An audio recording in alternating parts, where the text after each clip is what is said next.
We are fortunate to have with us Dr. Anthony Rawson, who is joining from Germany. Dr. Anthony Rawson completed a combined Bachelor of Mechanical Engineering and Physics at the University of Newcastle with honors first class. During this time, he worked as an undergraduate engineer with Granite Power, developing turbomachinery for solar thermal supercritical organic Rankine cycles.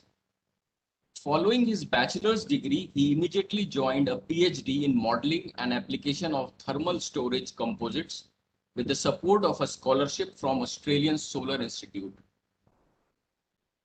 After completing his PhD, Anthony began lecturing in the University of Newcastle, teaching computational methods and applied thermodynamics.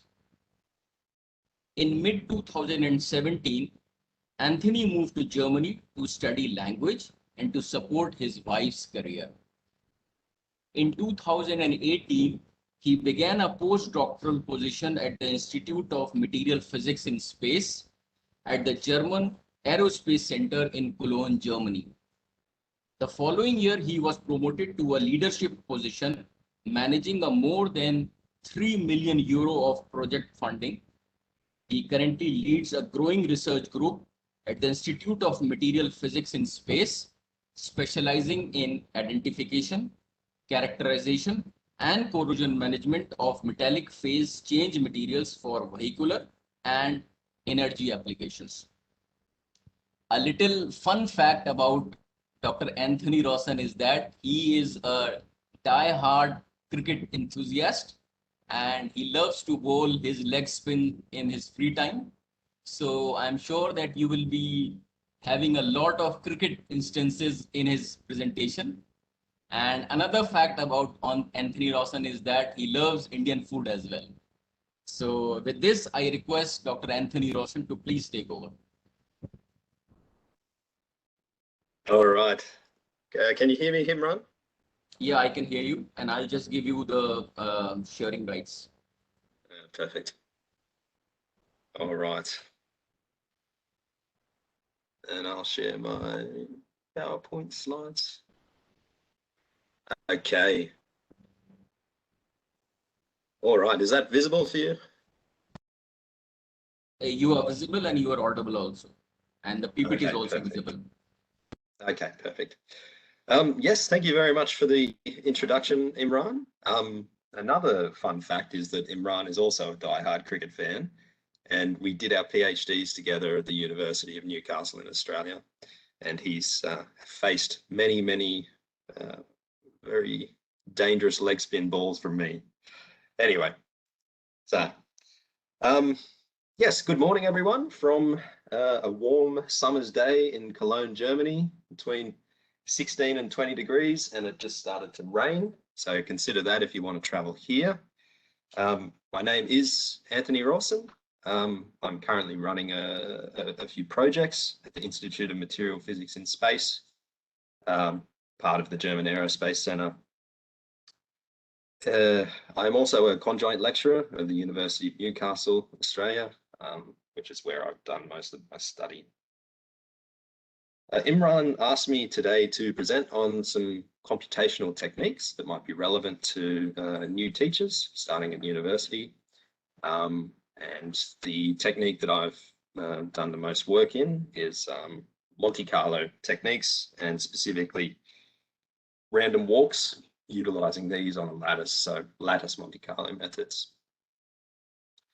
All right, you've already heard about me and seen that very nice picture that I have one of. I'm a materials scientist and a mechanical engineer, and my specialties are thermal storage, metallurgy, and computational methods. So as Imran mentioned, I did my PhD in Australia, the University of Newcastle, and lectured from 2017. I lectured until 2017. Following that, I came over to Germany with my wife, started postdoc and became a project manager. And yes, I am a massive cricket fan. I'd like to extend my appreciation of the Indian team that toured Australia 2020 to 2021. During these COVID times, that was just amazing, having to quarantine, being away from their family, not being able to do anything fun in Australia because everything was locked down. You can go to a cafe or anything, and then the captain leaves halfway through the tour and they still win it. That's incredible. Yeah. So I'm not sucking up to you, but I really, really appreciated that tour from the Indian team. Okay. We've got a bit of time this morning, an hour and a half or so. Here's a short rundown of what I'd like to talk to you today about.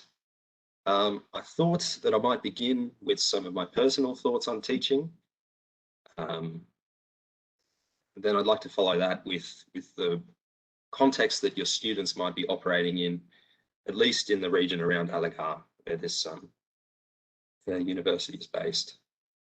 Then I'd like to present a brief introduction to the MonteCarlo method with a very simple example, then run through a number of applications of this method.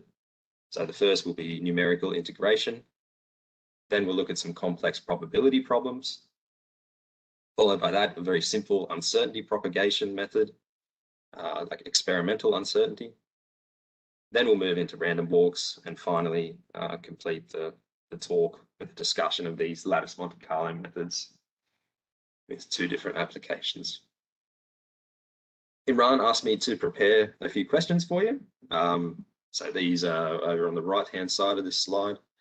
So throughout the presentation, I'll be referring to these questions and you can perhaps deduce what the correct answer is from the multi that are available. Okay. So teaching, what are my thoughts? Well, first of all, I haven't lectured in about 4 years, and the other presenters here are much more experienced than me. So consider what I'm saying is that, yeah, I'm more naive than them, but perhaps it's still valuable for you to hear. So I've divided this into an administrative approach and a teaching approach. When I was developing or running a course, I would always have a very clear plan, almost like a project plan, yeah? So a Gantt chart. And I would show this to my students at the start of every lecture to say where we are and where we're going. I thought it was very important to explain how the topics were linked. So if any of you have played like a real-time strategy computer game, you might recognize this tech tree type of arrangement over on the right-hand side. And here you can see the links between very basic items in the game. And in this case, these would be fundamental topics in engineering and where they can lead you. So if you're studying equations of state in applied thermodynamics, you can see eventually that this will lead you to a turbine. And that's a real motivator for a mechanical engineering student. I tried to get a bit of context about where the students will work. You can do this by researching the local industry, or you could look at job advertisements in the local area for engineers. And I would also try to introduce experienced guests as often as possible. So we would go on field trips. For example, we went to the Air Force Base near the University of Newcastle in Australia when we were studying jet turbines. If possible, getting a guest in can be very valuable. They can get not only some ideas from a professional engineer, but this is also a networking opportunity, which your students really need. They don't have a network yet when they're starting at the university. My teaching approach was I'd like to repeat the fundamentals often. So I'd ask a student, for example, to write the energy balance on the whiteboard at the beginning of every lesson, and we'd work from that fundamental. I would try to deliver the minimum quantity of information in lectures, and then do the exciting or extending stuff in tutorials and assignments. I would adapt the assignments to the interests of my students, and if there was enough time, I would randomize the inputs and the outputs so everyone had their own problems. And I'd like to, well, I don't know if I'm very funny, but I'd like to introduce humor into the classroom. So always staying positive, trying to be interesting. And if you make a fool of yourself every now and then, that's fine. the priority of teaching is that your students learn, not that you appear completely professional at all times. So that's my perspective, and take it or leave it. Okay.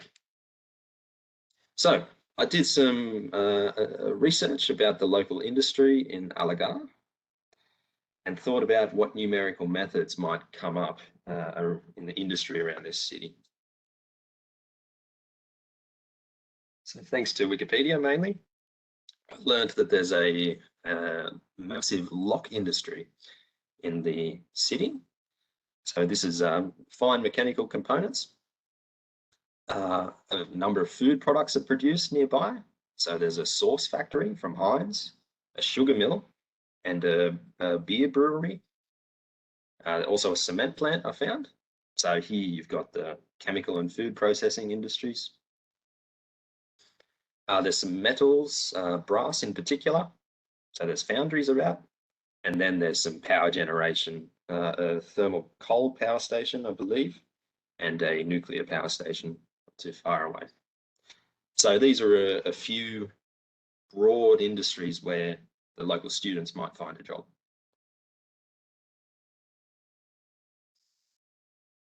So what numerical methods would be relevant to these local industries? Well, fine mechanical components, of course, CAD drawing, mechanical and structural analysis, an element analysis perhaps, chemical and food processing, chemical process simulation, so simulating PID diagrams essentially, mass transfer and granular media, in particular, the cement industry. Our foundries are going to be looking at metallurgy, so CalFAD methods, calculation of phase diagrams would be relevant. Of course, heat transfer and solidification modeling.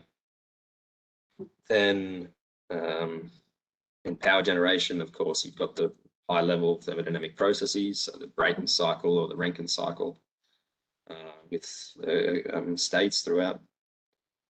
And then also heat transfer and fluid dynamics if the components are of interest. Now, all of these engineering fields, they're also businesses, so numerical methods related to project management, business management, and economic modeling would be quite relevant. I've included a few pictures around here. These aren't my own photos. I've put references at the bottom right. They're just taken from Google, essentially. Okay, so here are some things that could be interesting in numerical methods for students getting jobs around Algarve.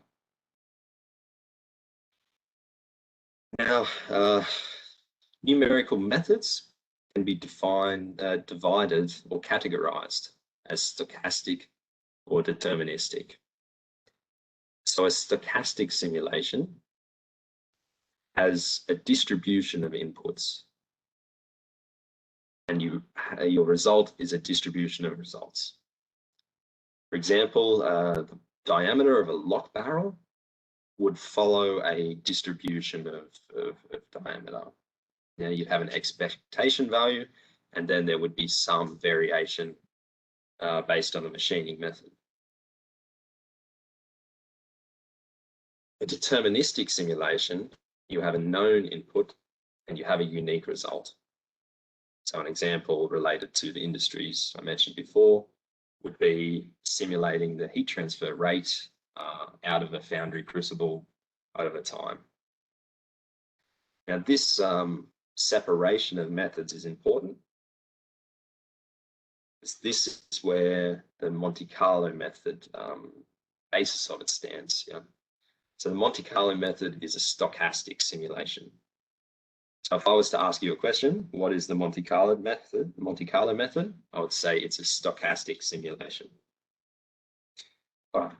It was invented by John von Neumann and Stanislav Ulam during World War II. I believe they were developing a weapon, H-bomb. They wanted to model the neutron diffusion in fissionable material. Unfortunately, they could not solve the partial differential equations using a deterministic method. So they decided to convert the differential equations into an equivalent succession of random operations. This is kind of a way of simplifying quite complex partial differential equations by converting them to a probabilistic domain. The method is named after the city in Monaco. Okay, lots of casinos here. I would recommend to all those attending and for you to recommend to your students that the chance of success in life, being a good engineer, is much, much greater than the chance of success in gambling.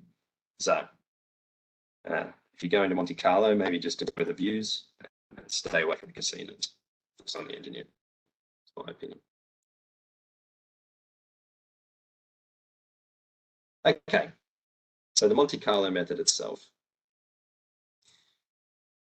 It involves the repeated random sampling of a model to obtain numerical results. And at the core of it is this idea of more repetitions equals more accuracy. But how is the uncertainty of a Monte Carlo simulation estimated? The standard error is proportional to the inverse square root of the number of samples. So if I was to ask you the question, how is the uncertainty of a Monte Carlo simulation estimated? I'd say the standard error is inversely proportional to the square root of the number of samples. A simulation involving the Monte Carlo method has four distinct steps in my opinion. Okay, so the first is to set up the model, the predicted model. And in this step, you identify what is an input and what is an output. So the output is a dependent variable and input is an independent variable. The independent variables follow probability distributions. There's a huge number of different probability distributions. You're probably familiar with a normal distribution or a Gaussian, it's also called, perhaps a Lorentzian. There's also very simple ones like a flat distribution. The next step is to input these variables into a simulation and run it repeatedly until a representative sample is obtained. So here I've color-coded these steps, the first being the model, the second distributions of the independent variables, the third is a loop and some sort of output, and then the final step, of course, is you want to use these output variables for something, so an analysis. And this could be simply taking the mean value, so the expectation value, or the histogram could be quite interesting at the end, and you want to look at a standard deviation, or perhaps it's bimodal, so there's two expectation values that are relevant. So if I was to ask you the question, what are the basic steps of a Monte Carlo simulation? I would use these four things as answers. Okay, so here's a first example of what we're talking about. If we have two dice and we roll them, we have a random value on both dice, so the face which is oriented upwards. And if we look at the sum of those two, then we have a very simple model. So over on the left-hand side, I've written a short MATLAB code, and all of the examples I'll give today will be in the MATLAB script. I believe that later in your conference, you will have a presentation on the MATLAB language. So this might be useful for you. In this brief algorithm here, we can identify the model, the distributions, the loop and output, and the analysis. So the model in this case is very simple. It's a summation, yeah? Die value 1 plus die value 2 is equal to a total. The distributions in this case are integers between 1 and 6, and the likelihood of any integer is the same as the others. So that's a flat distribution. The loop here, in this case, has 10,000 samples, and the analysis at the end is a simple histogram. okay, using the default MATLAB function for a histogram. That's quite good. Now, over on the right-hand side, here are these values. So the top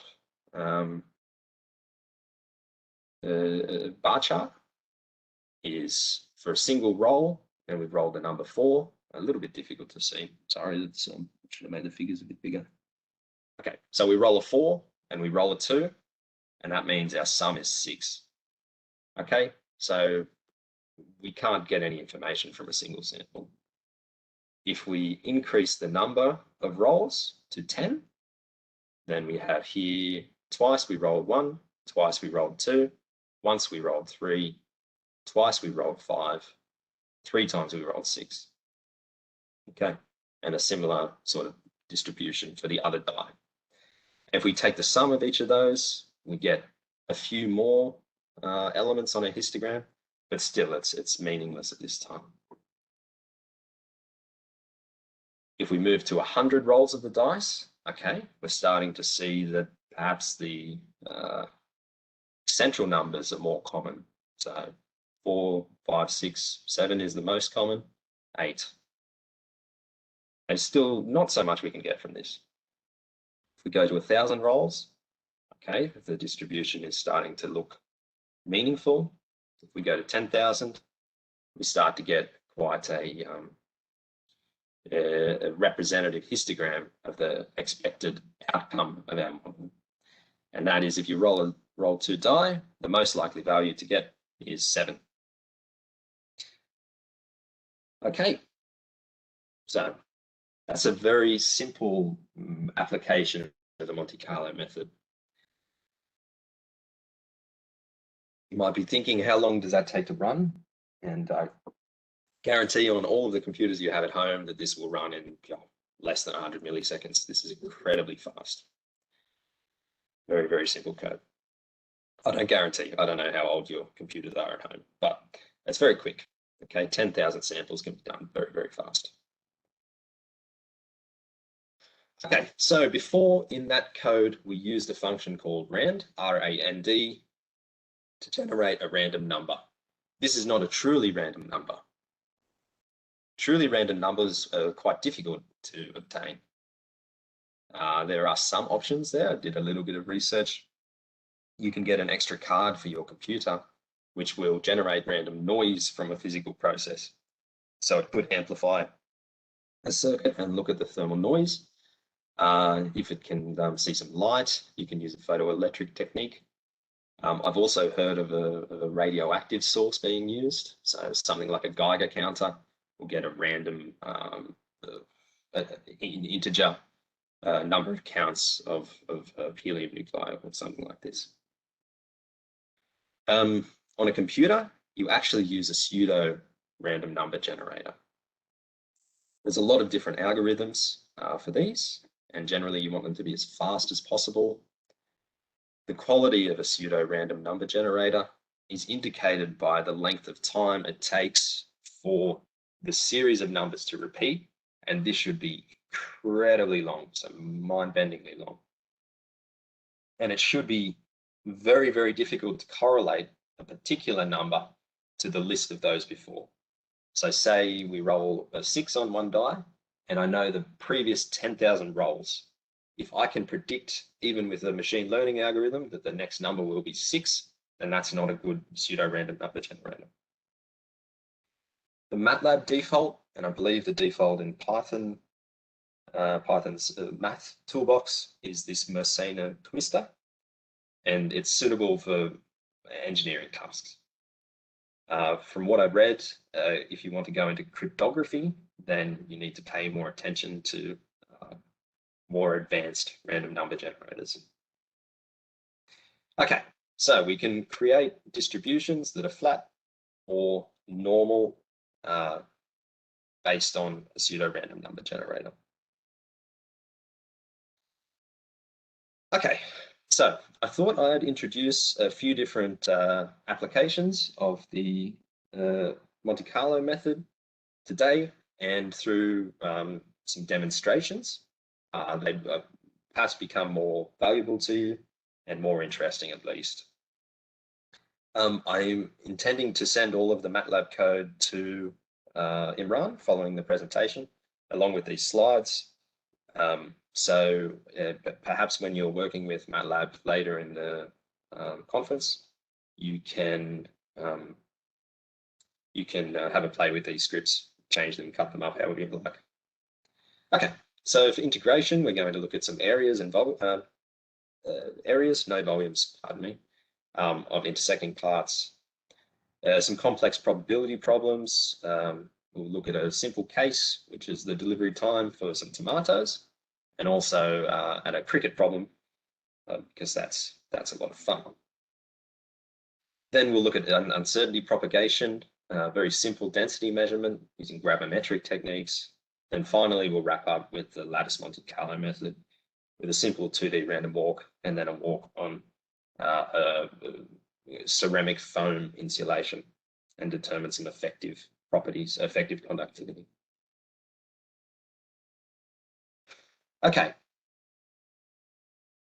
So how can we integrate? Yeah, if we have a function, say for a circle, we can use analytical techniques. So top here, we can integrate this function and we'll come up with the area of a circle should be pi r squared.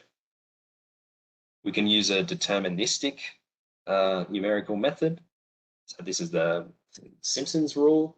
When you're in high school, this is the first time they show you how to integrate. So this is, you put rectangles of paper on a curve and then you count the area of the rectangles. And as they get smaller, you get a better estimate. Or we can use a stochastic method. So for a single shape, particularly primitive like a circle, there's no need to use a numerical method. If you move to more complex shapes, perhaps involving a number of intersections, like you can see on the bottom image, then the area, okay, could be analyzed analytically, and that's the sum of the primitive areas minus an intersection. Again, a deterministic method can be used, or a stochastic. The value of a stochastic method, a stochastic method makes more and more sense as the shapes become more complex, or the integral becomes more complex. Okay. All right, and so here's the rectangular prisms method. All right, so imagine for a moment that you are at a dartboard and you're terrible.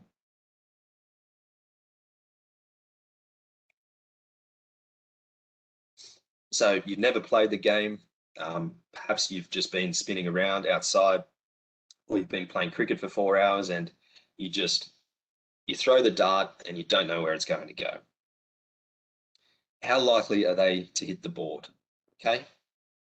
Well, if the board is the same size as the wall, you're going to have a 100% hit rate. If the board's quite a bit smaller than the wall, then perhaps the chance of hitting the board is the ratio of the area of the board to the area of the wall. And this is the concept here. So if we have a terrible dart thrower, but a very enthusiastic dart thrower who's got a good count, we can in fact integrate the area of the board just by counting the number of darts that hit it divided by the number of darts that he threw, and we can normalize this against the area of the wall, or multiply by the area of the wall to create a area in meters squared. So here's the very simple algorithm to do something like this. And again, we can look for these 4 categories of these 4 operations that need to be in a MonteCarlo simulation. So the model in this case is an if statement. So if the random x position minus wherever the dartboard center is squared, plus the random y position minus the dartboard center squared, okay, the square root. So we're looking at a radius here from the center is less than the dartboard radius, then we have a hit. And this is a very simple model. So an if statement essentially comparing to radon. The distributions in this case, again, we have this flat distribution. So just RAND, rand. And it doesn't have to be an integer in this case, it can be a real number. And it can be between 0 and the length of the wall. Same for y. So here are our two distributions. The loop and output are this for loop, I up to a number of darts, and each time our output is simply a number which accumulates, so hits. Then our analysis at the bottom is very simple. The wall area times the number of hits divided by the number of darts, and this will give us an integral. So if I go on to the next slide, here's a GIF. Okay. On the left-hand side, you've got the circle, which is the dartboard. The red points represent hits.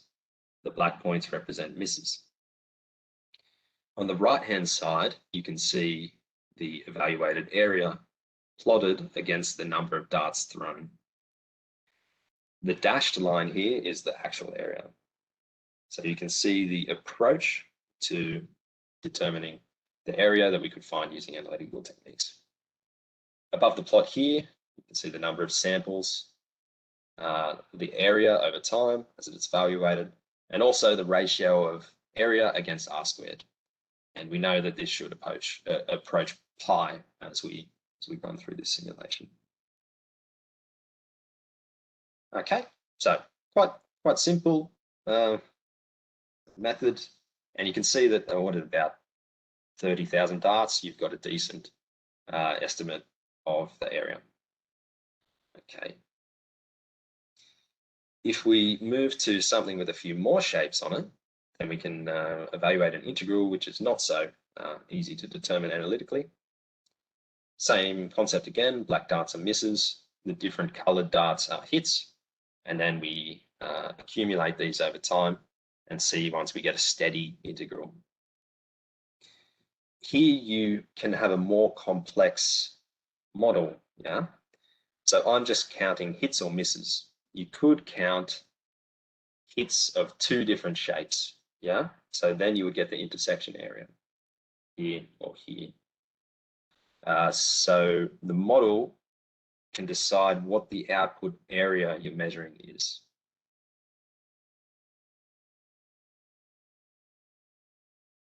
So this method of integration, it looks quite simple in 2D, but it can be quite valuable if you're moving to higher order integrals or more complex boundaries. It doesn't need to be a point in space, it can also be a vector. And in this way, you can find uses for the MonteCarlo method integration in ray tracing. So perhaps for the graphics in a computer game, yeah, you want to trace a ray of light through a complex geometrical system.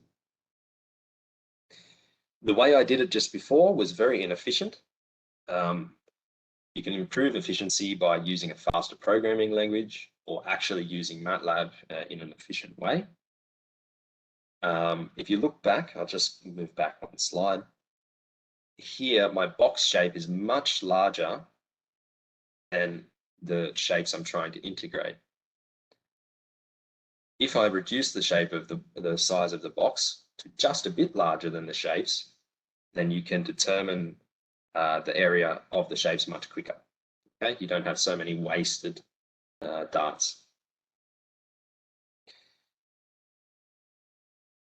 Before, you also saw that I probably simulated the system too long because the area had converged in fewer time steps. So you can speed up your algorithm by setting an exit condition or a convergence condition. There are more advanced methods of integration here. So you can use a very large integral to find the boundaries of the shapes, and then you can zoom in on the boundaries and do smaller integrals. And this process is called stratification. Okay. All right. Imran, should we save the questions until the end, or should we do them live? Yeah, I think we will take your questions in the end. Okay, yep. Yep. Please carry on. All right. Okay, so the MonteCarlo method is a probabilistic method, a stochastic method, and therefore it's quite relevant for probability problems. Okay. So before we evaluated a probability of hitting the dart, and then we multiplied by area to get an area integrand as an output. We can just leave it as probability. So I thought of a problem which might be relevant for the food industry loosely. Okay, if you are awaiting a delivery of tomatoes, for example, from a farm, you want to know whether they are still ripe, so they haven't spoiled before they arrived. Yeah. So here there's a bit of a schedule for the delivery of the tomatoes in this example. At the farm, it can take up to 4 days to pick the tomatoes. Oh, before we get started, I know nothing about picking tomatoes. Okay, this is just some made up numbers. If you in fact know how to grow and send tomatoes, then please don't be offended by my attempt here. Okay, so let's say the tomatoes can take up to 4 days to pick, and the chance that they will be picked is the same on all days. So a flat distribution of a time to pick. And then let's say that there's a truck which picks them up and takes them to a train station. It's a very long drive and it takes about 1.5 days. The time it takes here is a normal distribution, so it's quite likely that it will take 1.5 days, but there's a variation of, it could be a little bit faster, could be a little bit slower. All right, the next step in the journey of the tomatoes is train travel. This takes 1 day, again with a normal distribution, but the train is scheduled, so it can only leave at 6 in the morning or 6 in the evening. So whenever the truck arrives dictates when the tomatoes can leave on the train. Following the train's arrival, another truck will pick them up and take them to the factory. Okay, so this sort of probability problem is quite difficult to figure out analytically, particularly because we have a modulation stage with the train travel where we can only leave at 2 different times. So the MonteCarlo method can be quite useful for these sort of simulations. All right, again, here's the algorithm, and we can look for these 4 different parts of the code. The model is determining the time of delivery, but we can also record the times it takes for each individual step. To do this, there's an array here called event time, which has 8 different columns, and it has a length of the number of samples that we'll take. We also have a vector of total time, which will count just the time to the factory. So event time 2 depends on the picking time, which is a random number, and the original time, so 0 in this case. Event time 4 depends on the picking time plus the trucking time. Event time 6 depends on the train time plus the trucking time plus the picking time, and so on. The interesting part here is where we can determine whether we get the early train or the late train with a simple simple if statement, simple conditional statement. The distributions here are generated outside of the loop this time. So our picking time is a simple flat distribution with this rand function times the max picking time, which is 4 days. The truck travel is according to a normal random distribution. So random numbers drawn from a normal distribution, okay, with a standard deviation and a mean. This is the same for the train time and for the trucking time. The loop is quite obvious where the for loop is. And the analysis at the end here, okay, we're looking at the number of tomatoes at each event time, which are greater than the spoil time, which is 7 days. Okay, so if we look at the end case quickly, we can see that the first picking time is a flat distribution. And this is probability density this time, not number of counts. So reasonably flat. This flat distribution is smoothed by the trucking time to a normal distribution. Following the train travel, we have very distinct peaks. Yeah, so this is the modulation due to the schedule of the train. The final trucking time then modulates these spikes back to quite a complex 1, 2, 3, 4, let's say 5. So a 5 modal distribution. Okay, oh, the text is poorly aligned here, apologies. So if we look as we start to add samples in the animation on the right hand side here, you can see that it's kind of noisy up to, you know, say maybe 10,000 samples or so. Then we can begin to see, yeah, the distributions smoothing out to something which looks useful.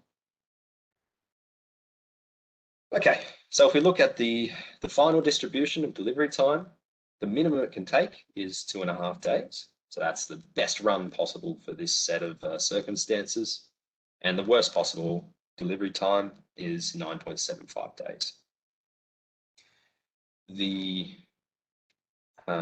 Okay, so with a normal distribution, these are asymptotic, yeah? So as you move further from the mean of the normal distribution, you do continue to infinity. So there is the chance that your extreme values in a simulation like this can even be negative, yeah? So very, very unlikely thing to happen, but if you throw enough random numbers at it, then this can happen, okay? And to eliminate this, you can either trim your normal distributions, or you can, when you're looking at a minimum and a maximum time, you can, of course, have a certain threshold of counts which had to occur. So you can throw out these far outliers that way. Okay, so in this particular case, we find that 0% are spoiled when we pick them, 0% are spoiled when we put them on the train. Following the train journey, okay, a very small fraction, 0.05% have spoiled. Once they get to the factory, 30% have spoiled. So about 70% of the tomatoes arrive. So this particular logistics system could be improved quite a bit, okay? And if you can use your MonteCarlo simulation, you can iterate it, you know? So you can come back and you can say, okay, well, what if the truck taking them to the train station is more reliable? Yeah, so its normal distribution has a smaller standard deviation. Then perhaps you make a big difference on the overall delivery time of your tomatoes. And you can think of many ways where this sort of algorithm could improve processes, not just in delivery of parts, but perhaps in a factory. So you're making parts one after the other. What can you do to a particular process time? Either make it more reliable or make it shorter, and what outcome will that have on the overall manufacture?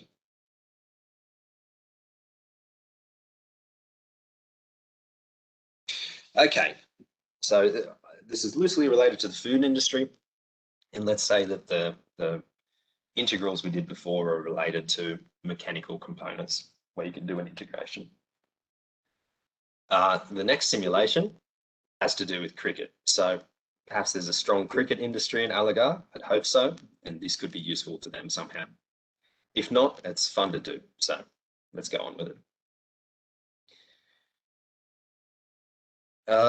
Bowling a cricket ball is a projectile motion problem. In the system that I set up for you today, I'm not considering spin and drift. So the equations of motion are simplified a little bit. The input variables here are where a bowler would release the ball, so which position and which velocity they release the ball. The projectile motion is quite simple. X, Y, and Z are experiencing some deceleration from a drag in the air. And of course, the Z component in this case is acceleration from gravity, so moving towards the ground. When the ball bounces, there's a sudden reduction in the X and Y velocity, so a little bit of friction as the ball touches the ground. And there's also a bouncing effect. So this coefficient of restitution defines how high the ball bounces after it hits the ground.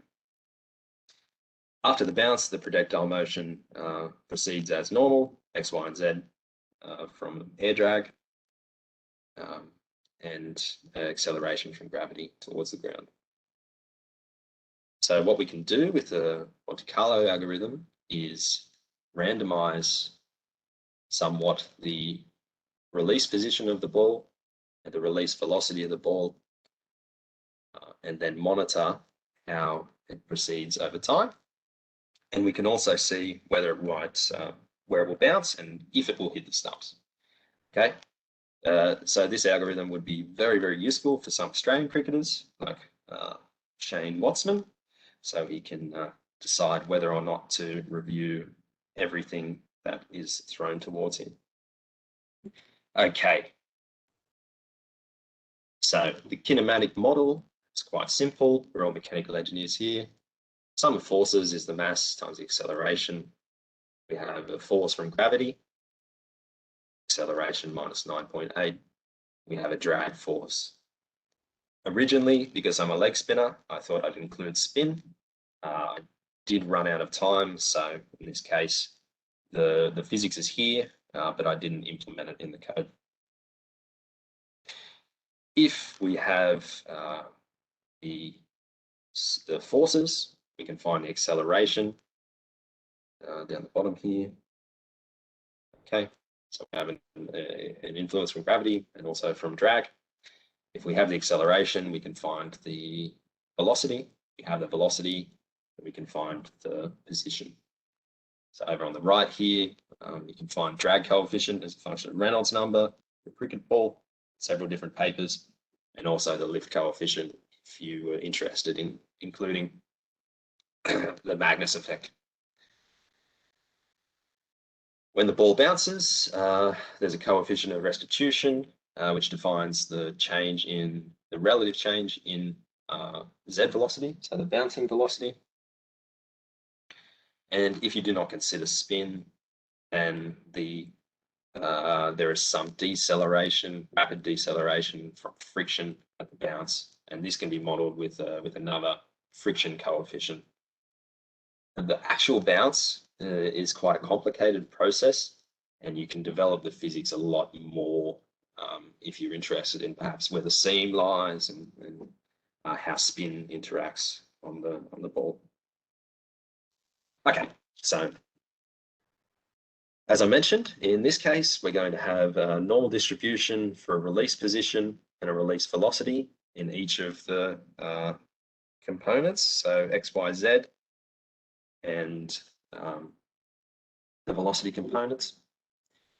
There's some wind included, a drag, and there's no lift in this case because spin is being neglected. There's a vertical and oblique coefficient of restitution. Now, all these things can be varied. So let's say you wanted to model a ball bowled on the first day to a ball bowled on the final day of a test match. You could change the coefficients of restitution as the pitch is damaged. There are lots you can play with there. And also you could say, okay, there's some variation on these coefficients of restitution because the grass is a bit longer in a certain position to another. Okay, so the inputs are here, then at the bottom are the outputs. So in this case, I just looked at the bounce position and the wicket plane impact. Okay, here the model is written into a function, yeah? So this projectile motion sim function takes in the release points the release velocities, the wind speed, the drag, coefficients of restitution, or the frictional coefficient if it's oblique. The distributions are decided on the left-hand side here. So we're looking for that keyword, the normal random numbers, or the release point, and the normally distributed random numbers, okay, just below the box in this case, for the release velocity. Now this could be written into the other inputs as well that are fixed. The loop is up to a number of samples, and in this case it was, what's that, 1,000 overs of cricket. And then the analysis, in this case, is just a probability, but also some two-dimensional histograms. Okay, now the next few slides are the function, right? There's a lot of information here. There's no point going through it. What it is just the simulation of the position over time, and it requires a loop also through time to evaluate the drag force at each time, then evaluate the acceleration at each time. So let's not dwell on that. You can play with that after I send the code to him run and he distributes it. Okay, so we solve for the force due to gravity at each time step. We calculate the acceleration, update the velocity, update the position, store the position in a vector, and compare to the dimensions of a cricket pitch. So we know how big the wicket is, we know how big the pitch is. The release point is roughly to the left of the stumps each time. Okay, we can look at the position over time for a number of balls in 3D. There's not so much you can get from these figures, but they're reasonably interesting to look at. What's more interesting is a two-dimensional histogram over time as you add samples. So in the middle of this slide, there's the release position relative to the stumps. On the upper right-hand side, there's the impact position in the plane of the stumps. At the bottom, there is the bounce position, and you can see the two sets of stumps on either side. Okay, so in this simulation, there was an input of 6 normal distributions defining release position and release velocity, and we have an output of 3 two-dimensional histograms showing position at a certain plane. The plane is the plane of the stumps or the plane of the ground for the bounce position. As you add more samples, you can see how projectile motion of the ball alters these normal distributions. So the bounce position really stretches out the histogram of release position, for example, in one dimension.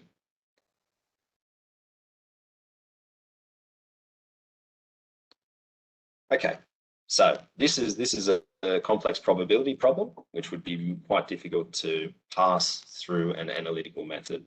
So converting 6 normal distributions into 3 two-dimensional distributions. Okay, I think I covered all of that there. So cricket in particular is a data-intensive sport where there is probably sufficient data to generate distributions of release position, bounce position, and so on. And perhaps our cricketers can make good decisions if they have these statistics at hand. So, okay, and finally, this is a lot of fun, programming in MATLAB, but you really should get down to the cricket field for training. Programming in MATLAB is no excuse to miss it. Yeah, good. Let's carry on. So, experimental uncertainty in measurements should be propagated if there's a calculation involved. So complex experiments can involve many measurements. Each has an uncertainty, and generally a property comes from these measurements. The uncertainty in the property should be quoted,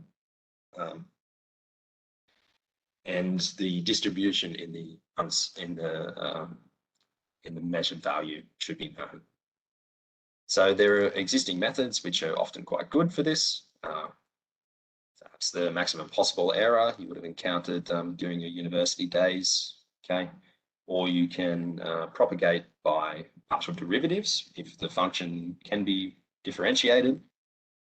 MonteCarlo propagation gives you another option for propagating uncertainty. So this involves writing the steps of calculation into a function. Then you know the measurements you took, and you know the limitation of your measurement device. So say it's a ruler, and the ruler has 1 millimeter graduations, then perhaps you'd say, okay, well, the best I can do is 0.5 millimeter in uncertainty. And this would be the standard error of your Gaussian distribution input. So you generate a lot of different measurements, and you record the output value in a histogram to observe what's the spread that you can expect in the calculated value. So I've drawn a cylinder up in the top right here because the experiment that I want to show you here is a very simple gravimetric analysis of perhaps a metal sample. We do this actually quite a bit. We will make an alloy in a rod, and if it has no pores in it, so if it's a continuous rod of material, we can cut a cylinder, measure the height, measure the diameter, and weigh it, and we have a decent estimate of the density at room temperature. A very quick method, and you can do this before further analysis with your cylinder. Maybe you take it to the electron microscope or something next. Okay, so the way we do this, we'd use a pair of vernier calipers, which are good to 0.005 millimeters. We'd measure the height with a micrometer, not micrometer, which is 10 times better. Then we have a balance in our laboratory that can measure to the 1,000th of a milligram. So we take the standard error as half of that. Okay, we're all familiar with how to calculate volumes in a cylinder. And if we have the volume and we have the mass, we can get to our density. Okay, and the assumption here is that the standard error, or 2 standard deviations, is approximately the instrument uncertainty.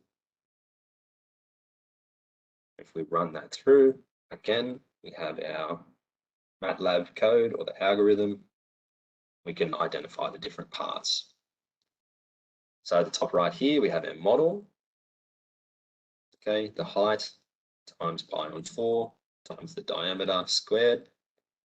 The density, okay, is the mass divided by the volume with some numbers to get consistent units. The distributions are defined on the left-hand side. So the nominal height with a measurement plus half the height accuracy times a random normal distribution. Same for diameter, same for mass. Yeah, the boxes that I drew have slightly moved from when I was working on this yesterday. Sorry for that.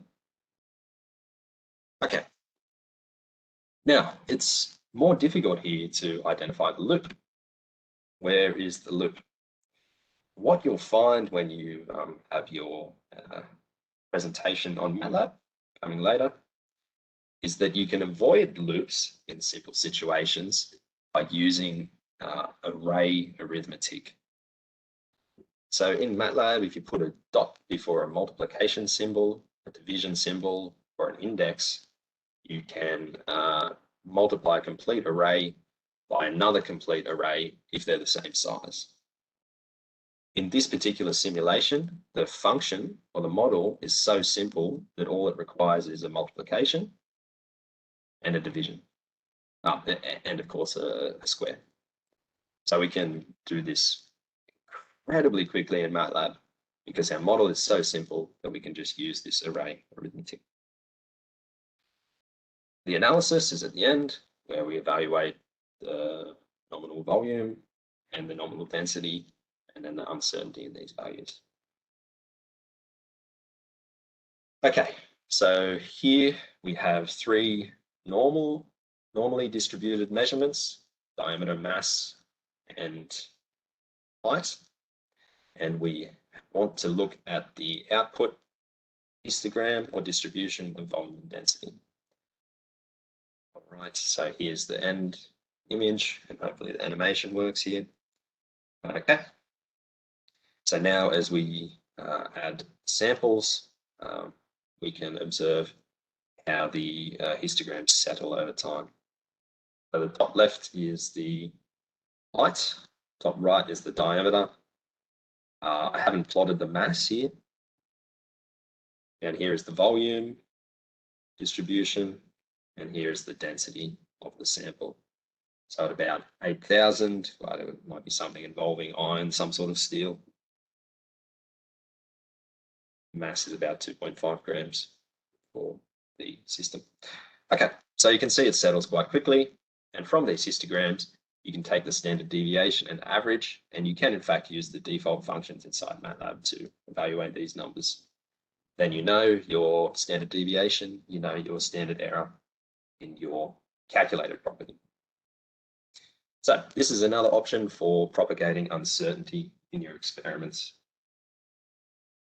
Okay, just check quickly the time.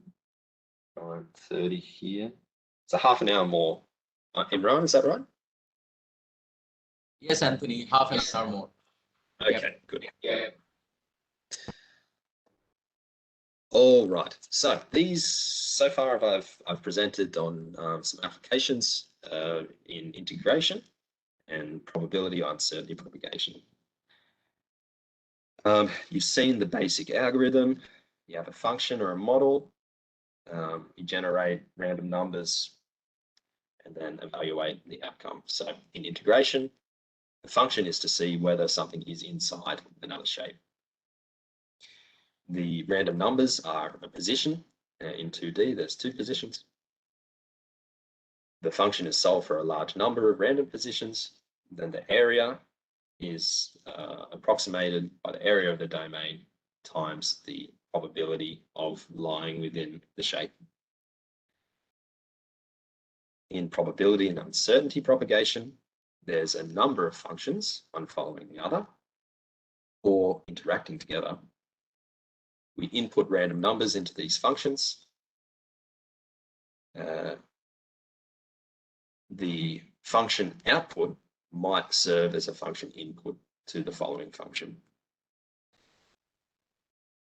These functions are solved a large number of times to generate a histogram. So this idea of one function feeding another is the basis of a random walk. Okay. So if I evaluate a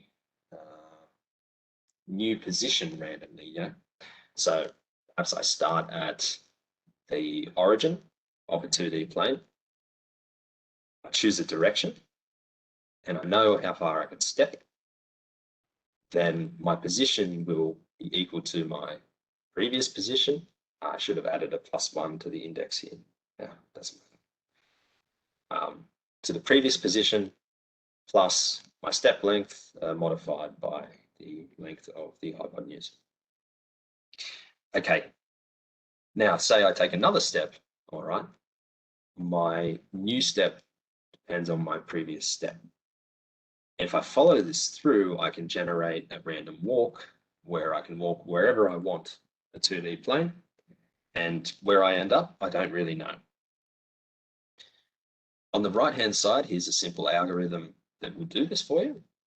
But instead of just having one sample, one person on a random walk, you can look at however many you like, 10,000. You take a number of steps, 250 in this case, and you know a step distance. Your position over time changes, and it only depends on the last position. So you choose a direction randomly, your position is equal to your previous position plus your step distance. And each time you can evaluate some properties about the group of particles, okay? For example, what's their average position? Yeah, what's their average X and Y position? Okay, so completely free of context, simple code. Let's have a look what that does. Okay, so the top figure here is a population, I think, of 10 particles. They all start at the position 0, 0, and they're allowed to walk for 250 steps. On the right-hand side of this top figure, there's a plot of the position of the green particle. So we're just tracing a single particle as it wanders around, and a plot of the displacement of the mean of all of the particles. Yeah. Okay. So there's also a dashed line here, which is the square root of the number of time steps. The top figure, it seems to be, okay, maybe it's following this line. If I hadn't have drawn the line, you probably would have said no. Okay. The bottom figure, well, yeah, that's starting to look like it might be following this square root line. Yeah? Okay, the individual green particle, he doesn't care. He's doing what he wants. He's randomly walking around. But the overall behavior of the ensemble of particles seems to have some sort of collective behavior, yeah? And if you look at the image, the scatter plot on the bottom left, say, yeah, this kind of looks like diffusion, yeah? Like if I put a drop of dye on the top surface of a glass of water, and then I looked at the color, maybe this is something similar as the dye diffuses in the water. So this behavior becomes more consistent as you add particles. This figure on the right, I think might be 1 million, I'm not sure. These simulations are very quick too. So on a modern computer, it does not take long to do something like this. The biggest computational cost is in any graphics that you want to plot. Okay, but in this case, my step length had no units. I just chose 0.2. So what does a time step mean? Yeah. The step length can be correlated to the time step using this Einstein-Sholakovsky equation. So sometimes it's known as the Einstein equation. And here you relate your diffusivity of whatever is diffusing to the ensemble average of displacement squared. There's a factor for dimensionality. So if you're in 1D, 2D, or 3D, and there's a time. Using this equation, you can relate the step length you allow your particles to the time to the diffusivity. Diffusivity could be thermal diffusivity. It could be diffusivity of an atom in a metal. So a solid diffusion in a liquid. It could be diffusion of charge, so an electron. Lots of different things. So what that would be drift velocity, I think it's called. Don't quote me on that. I don't work much with electricity. Okay, so a completely free diffusion is quite nice, where you choose an angle and a new position. You can also set up random walks on a lattice, so in this case, a square lattice. And this is just limiting the choice of angle to 90-degree increments. This can be quite beneficial because a square lattice is how we would describe a picture. So a raster graphics picture. What is this? A PNG format picture or a bitmap. Yeah. So we have positions and we assign a color to each position in a square lattice. Okay, the other option is vector graphics, and then the way that you would define the lattice would be different. Okay. So if we are considering an image as the input to a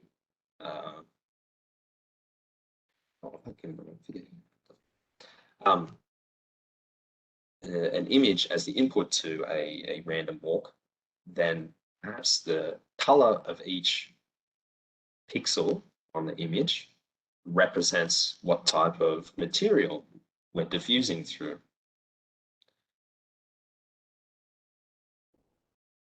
And this might be a morphology or a microstructure of a metallurgical sample, for example. Okay. So simple shapes, this probably isn't a good idea because a sphere, an ellipsoid, or a cube, they have very simple parametric representations. So the sphere, we can define whether something is within a sphere based on its relative radius, yeah? But more complex shapes, so if we have a much more generic image, for example, are better resolved by a lattice. And then it's more convenient to do a random walk on a lattice. So over on the right, here there's a very simple morphology where there's one material on top, another on the bottom, and the reverse underneath. My apologies, I think I've gotten confused with an older version of the top figure. Please disregard that one. On the bottom right, yes, you can see, okay, on the left-hand side, we have diffusion on a lattice. And on the right-hand side, we have the mean displacement of the ensemble of particles plotted against the number of time steps. And you can see that over time, this property that I'm measuring seems to settle. We continue on. Okay. All right, so these random walks, I'll circle back to that. Perhaps I'm disorganized in the organization of the slides here. Please bear with me. Okay, random walks, they can simulate diffusion of heat, of atoms, electric charge, of the permeability of a fluid through a packed bed, and anything that behaves according to Fick's law. So there's this diffusion law. In general, for diffusion, it's much less efficient than finite element methods. So it's much faster to use a finite differences to solve a heat transfer problem than it is to use a lattice MonteCarlo method. The best use of this method, in my opinion, is in the homogenization of properties. So if we have a morphology of a very complex metal sample or a composite, we can use this method to determine effective diffusivity properties for the composite. It's quite nice because it gives you an isotropic representation and it gives you the tensor components, the conductivity or diffusivity. If I was to ask you the question, what can random walks of particles represent? Then I could say, okay, heat, atoms, electric charge, anything that behaves according to Fick's law. Continuing on. Okay, so this sample from before, yeah, I'm quite sure that I've used an older version of this presentation, my apologies. Okay. If we measure the displacement squared over time, and we can solve for this effective diffusivity. So in the MATLAB formulation that I've used, the effective isotropic diffusivity is this displacement squared, the ensemble average of that divided by time, and the tensor representation is the same thing in one direction, x or y, modified by the dimensionality. For this very simple morphology, which is two materials sitting on top of each other, so it's laminates, we actually have exact solutions here. So this is similar to, if you remember your circuit theory from university days, resistors in parallel or resistors in series. If we're considering conductivity, then yeah, conductors in series or conductors in parallel. And you find that the solution in the axis aligned with the laminate sheets, okay, is the higher conductivity, and it's a volume weighted average or a series average. And the component of conductivity normal to the laminate sheets is the harmonic average. So here, yeah, this phi can represent an area fraction or a volume fraction, and the diffusivity, the different materials. Okay, so what we've shown before, perhaps an error, was if we run this simulation for a long time, we see this black line, which is the isotropic conductivity, being between these two bounds.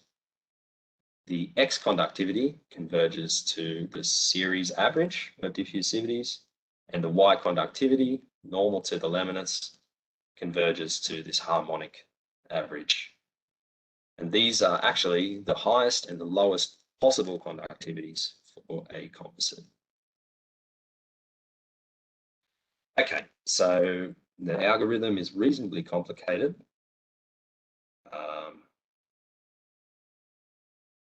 So let me check my time. Okay, we can discuss it briefly. Okay, so initially you define a number of samples and a time you want to diffuse for. The next step is to define how the morphology looks like. Okay, something which is a parallel plate is easier. If we want to include a shape, then we need to define which nodes of a lattice will be inside that shape. So that's what that next section is. The next step is to define the diffusivity of the different materials. Okay, in this case, it's a half, or 1 times 10 to the minus 3. Following that, you start to consider the particles. So you have an initial position of the particles. This then enters into the loop, and you let the particles wander around on the morphology for a long time, and you record their mean displacement over time. And following the walk, you can evaluate the effective properties. So yes, this algorithm will be improved a little bit to make it more readable and be available for you to have a look at later. Okay, so if we look at a different morphology other than the parallel plates, in this case, it's something representing a circle in the center, still two-dimensional. Okay, if we look, all right, so if we consider the morphology, we've got a circle in a box, and the edges of the box are periodic boundaries. So we have essentially a number of circles all arranged in a square lattice. We expect the thermal properties to be isotropic. Okay, so it shouldn't be different in X, Y, and Z. The morphology looks the same in X, Y, and Z, but there's no simple analytical solution for this heat transfer problem. So the effective conductivity of the composite like this, if we model that over time, well, we see the convergence of this over time. We expect the X, Y, and Z, the X and Y components of the tensor to be roughly the same and isotropic as well. Okay, so we see over time, yeah, it seems to be reasonably steady within the uncertainty bounds. And we can wait until that converges. In this case, they probably need a number of more particles to get a good solution. All right, rushing a little bit so we can finish up by the time then. My final demonstration for the MonteCarlo method was to evaluate the effective conductivity, thermal conductivity of a foam insulation. So the effective diffusivity of more complex morphologies can be determined using this method, one of which is a metal or a ceramic foam. Here we consider one phase to be air and the other to be a metal or a ceramic. If we had the time, we could take one of these samples and determine its morphology exactly using a number of different techniques. We can also use a easier to define representation. So before we had circles arranged on a square lattice, also do that with spheres on a cubic lattice. Okay. If you remember your crystallography classes, you might remember the terms simple cubic, face-centered cubic, and body-centered cubic arrangement. Okay, so these are cubic crystal structures. They also make sense for the arrangement of spheres. And a foam can be well represented by a body-centered cubic arrangement of spheres. The spheres are quite large, and that means that they can touch each other and in fact intersect each other. So you have a open foam, open volume foam. Why is this worth doing? Well, if you can determine the effective properties, thermal diffusivity or conductivity of the composite, you can decide where you use it. You've got numbers for thermal engineering, so you can evaluate, okay, well, how long does heat take to leave this crucible if I use a ceramic foam as one of the insulating layers. You can also look at the material and make design decisions. Okay, should I try to change the morphology of the foam to make it more conductive or less conductive, for example? Okay, so on the bottom left, this is a skin moving up through a single foam cell. You can almost make out that there's a sphere in the center as we scan up and 8 spheres on the corners, yeah? All right, so the yellow material is the ceramic, the blue material is the air. This is a 95% volume fraction of air, which I'm told is quite typical of these foams. Okay, the conductivity of, let's say it's alumina, is the ceramic, is about 36 watts per meter Kelvin if it's completely dense, and the conductivity of air, we assume is 0.02. There is no convection involved in the simulation, though it can be included. Okay, so if we simulate over time as the particles wander around on a body-centered cubic lattice, we can see how the effective conductivity converges. We expect the foam to be isotropic, so the X, Y, and Z tensor components of conductivity should be quite similar, and the isotropic conductivity as well. The conductivity must lie between the arithmetic mean and the harmonic mean. So these were this parallel plate concept we discussed just before. Okay, and we can see as we simulate, we seem to converge around this 0.6 watts per meter Kelvin. I think that I've used an odd figure here too. Okay. All right, so yeah, in the top right here, you can see the figure that I did want to show. My apologies, I've marked up here.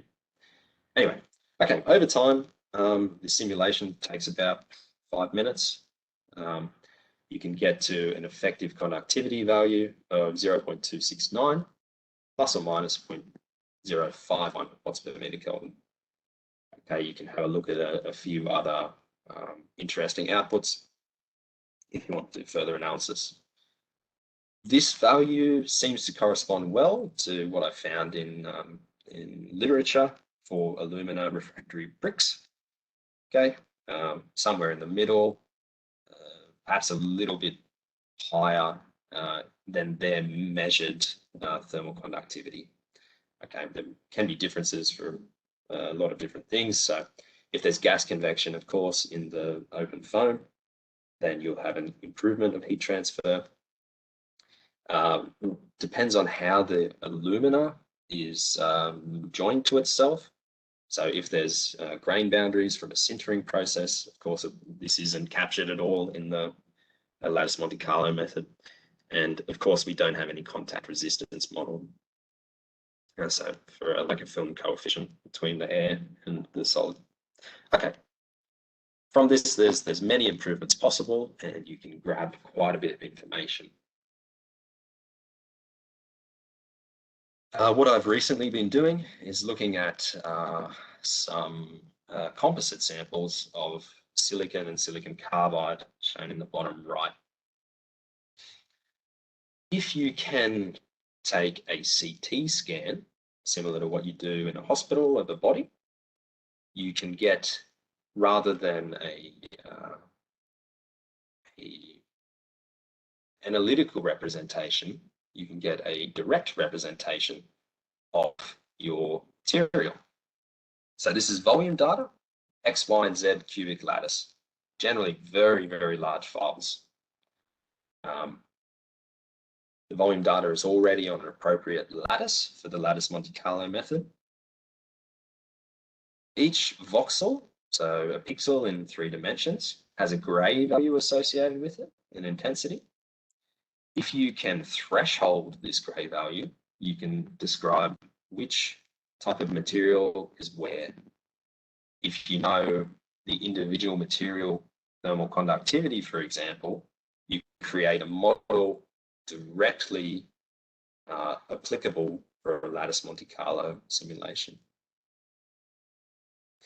And this can be very, very valuable. Not only can you look at a composite directly, but say you have a composite and you submit it to another experiment.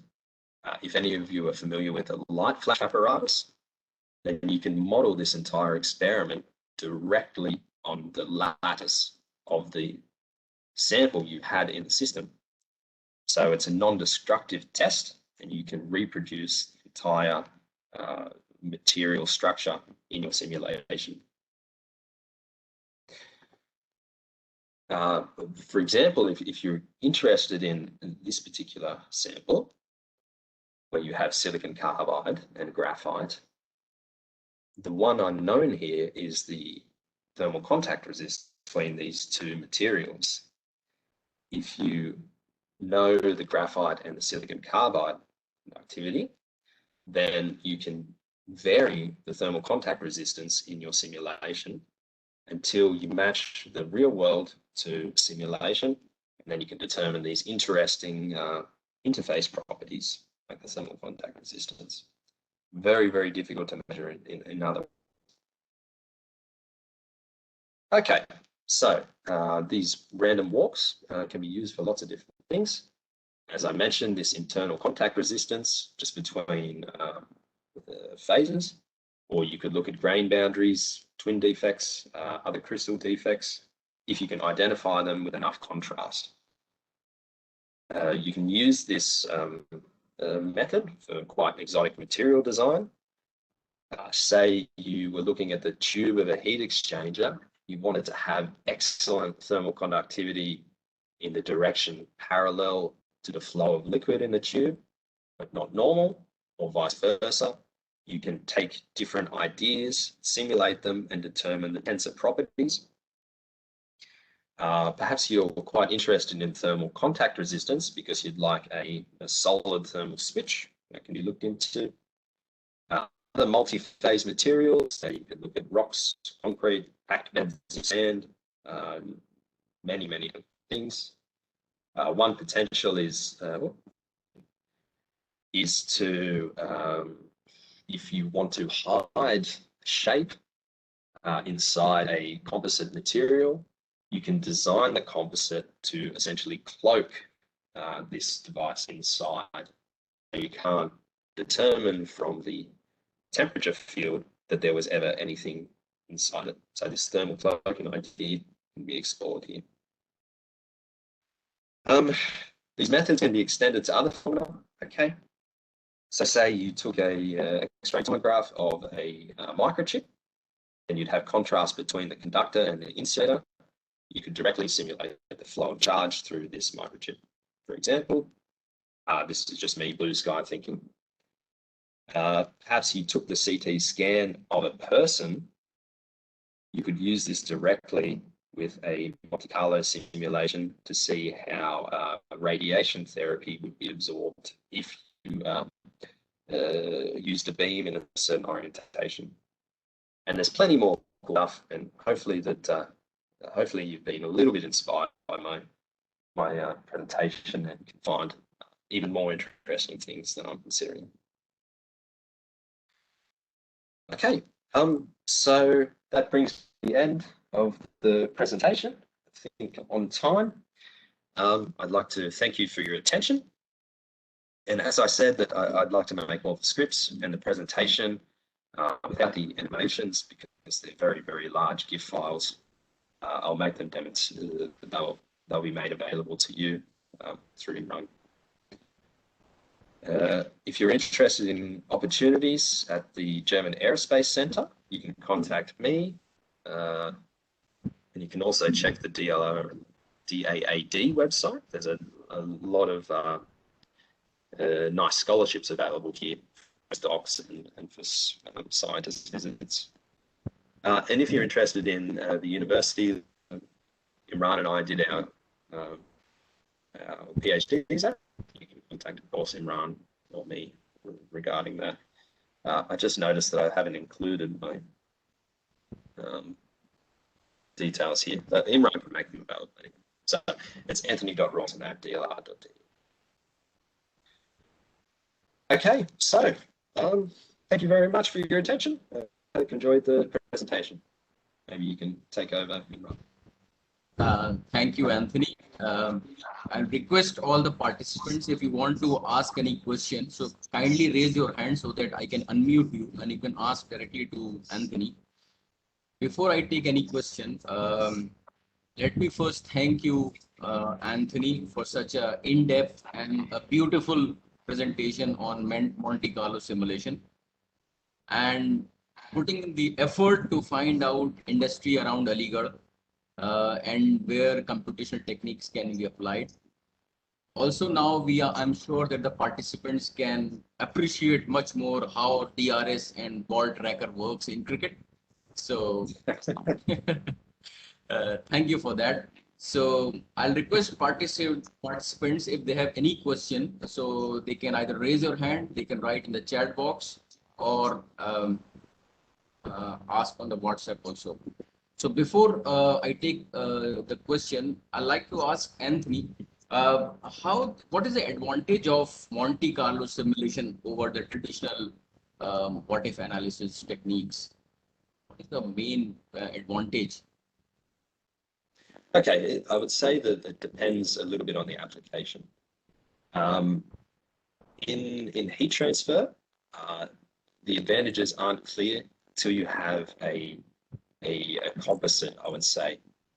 This method can be used for steady state and for transient heat diffusion simulation, but it's much less efficient than a nice finite element code. Huh? It becomes much more efficient when you have a lot of interfaces between different phases in a simulation. So something like this ceramic foam I presented. And if you're actually looking for these effective properties, it's much faster to obtain them in this way, as it's a natural output with a steady state than if you've latest MonteCarlo simulation.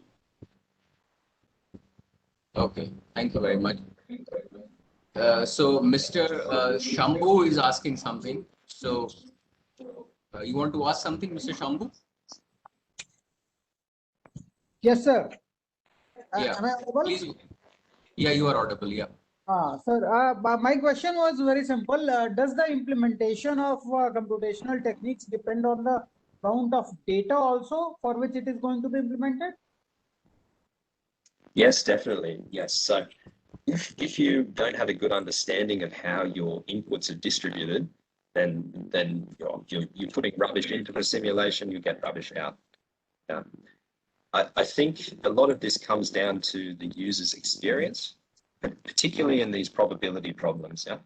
So if we go back to the example with the tomatoes, if you really have no idea when the truck arrives at the train station, then you can't give a good estimate of when these tomatoes will arrive in the end.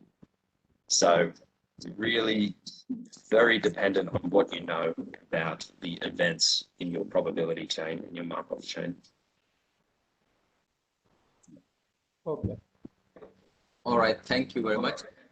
So there is one more question which is coming that regarding that ball tracker demonstration, is there any research about the accuracy that we get on DRS Is there anything yeah. done? Yes, I had a little bit of a look into it. Let's go back a little bit. So, all right, if we look at here, okay, with the DRS system, my understanding of it is that we have a number of positions of the ball over time. The way, so these number of positions can be used to evaluate the time derivatives of position, so velocity and acceleration. These can be fit into the model. Right? If you have a number of positions over time, you can fit a parabola into these positions. Then you can use your equations of motion to describe where the ball will go next. Yeah. My understanding, the biggest uncertainty involves the impact. This is quite a complex position. Yeah.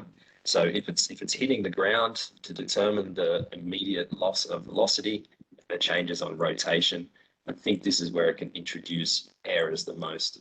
So if there aren't many data points after the bounce, I think that the estimation of velocity, acceleration is less accurate. Yeah. So let's say an off spinner bolt's quite close to the stumps and the impact is quite close to the pad. I would say that this is the most inaccurate DRS representation. There's not enough data points to properly curve fit. Yeah. I'm saying that the frame rate is quite high of the cameras, so perhaps there is. Yeah. Okay, thank you very much. There is a last question that I will take from Sagar Jaiswal. He's asking is there any opportunity at University of Newcastle for the students having masters in civil engineering wanted to incorporate computational techniques in civil engineering problems? Okay. In civil engineering at the moment, I know there's a few projects involving corrosion. I'm not sure whether they're specifically looking for numerical techniques, but yeah, please pass on your details and I'll ask on your behalf. No problem. All right. With this, we come. Is there anyone who is asking question? All right. So with this, we come to the end of this session. I'm really grateful to Anthony for sparing his time and working and starting early in this. He's also having office. He has to rush back to his office. So thank you, Anthony, for that. And maybe some of the participants will contact you regarding questions and queries. So please spare some time for them also.